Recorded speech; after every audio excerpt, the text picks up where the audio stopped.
Tunaita kwa Yesu. Chana kuokoka. Wala usije ukadanganyika ukasema ngoja kwanza nisubiri nifanye biashara kwanza. Hapana. Jione leo waite kwa ukeke Bwana. Mungu akubariki sana. Naomba usiwe pale ulipo. Naomba pale ulipo. Tunapenda kwamba hata kwa wafanya biashara mahali hapa tunakwenda kuomba kwa ajili yenu. Mungu abariki, Mungu abariki sana kwa hiyo. Lakini usije ukafa hujaokoka. Hata usipokoka sasa hivi lakini usije ukafa hujaokoka. Ukiona mambo yamekuwa magumu, ita mchungaji. Wewe jidanganye na dini yako, nafikiri Mungu tutakwenda na dini. Na dini yote tutaacha hapa. Kule mbele za Bwana utasimama peke yako.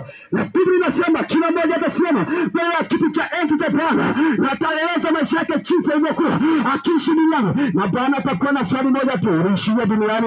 Utaanza kujinyanganyanga pale, unajua mimi Bwana maisha yalinikamata nikashinda kuokoka. Ama uliishia duniani? Hilo ni